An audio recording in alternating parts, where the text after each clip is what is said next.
কাটিয়ে দিয়েছেন। আপনাদের সেবাদাসী আপনাদেরকে রাখলাম শেখ হাসিনার মাধ্যমে বাংলাদেশটাকে ভারতের অঙ্গরাজ্যে পরিণত করবা। এখন বলবো শুভবর্তী উপায় হোক দৃষ্টিভঙ্গি পাল্টা, দৃষ্টিভঙ্গি পাল্টা।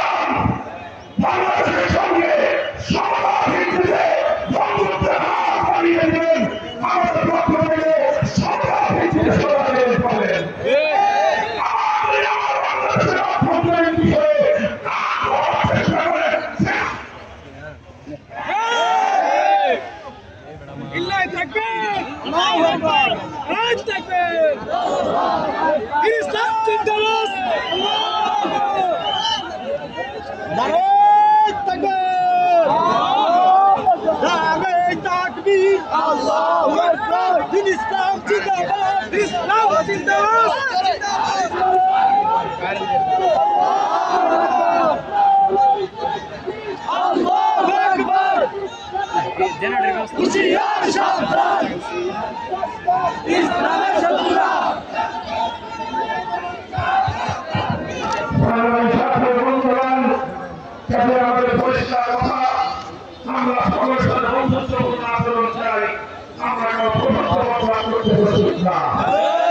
বাংলাদেশ তার নিজের পায়ে এগিয়ে যাবে ইনশাআল্লাহ।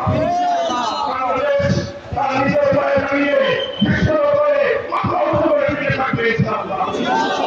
এজন্য এগিয়ে ছাত্র জনতাকে সচেতনতার চর্চা থাকতে হবে।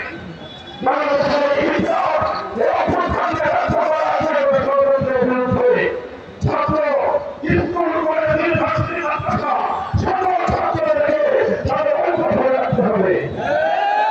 সঙ্গে আলেম সমাজ তাদের বেতন থাকতে হবে।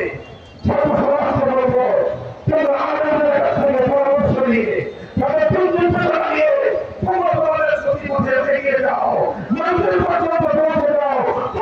সত্যি ইনশাআল্লাহ আমাদের ক্ষতি করতে পারবে না। আগে পরে না আমরা একটি বৈষম্যপূর্ণ বৈষম্যমুক্ত ইনসাফপূর্ণ সমাজ করতে চাই। বৈষম্যহীন সমাজ করতে হলে মানবতান্ত্রিক গণতন্ত্র দিয়ে সম্ভব নয়। সেজন্য প্রয়োজন আল্লাহর জমিনে আমরা প্রতিনিধিত্বের রাজনীতি বাস্তবায়ন করতে হবে। আল্লাহর প্রতিনিধিত্বের রাজনীতি বলা হয় খেলাফতের রাজনীতি।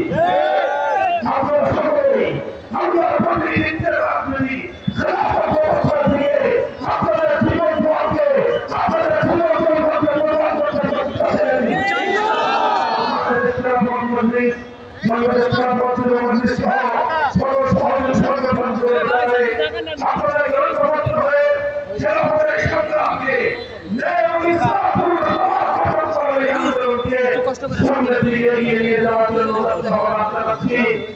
আপনাদের এই মাদারীপুর এক ফ্যাসিবাদের চরম আক্রমণ ছিল।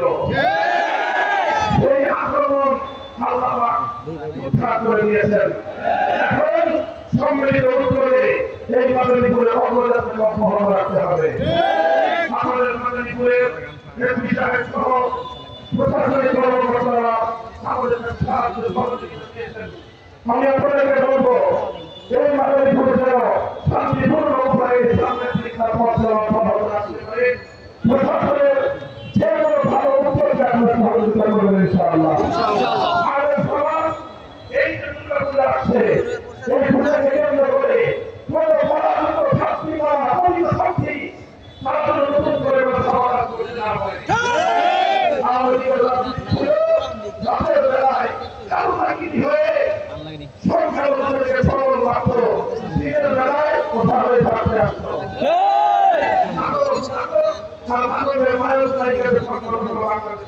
বাংলাদেশ আওয়ামী লীগ এই আওয়ামী লীগ এইভাবেই বাংলাদেশের মানুষের সঙ্গে প্রতারণা রাজনীতি করেছে। এখন আওয়ামী লীগ নাই।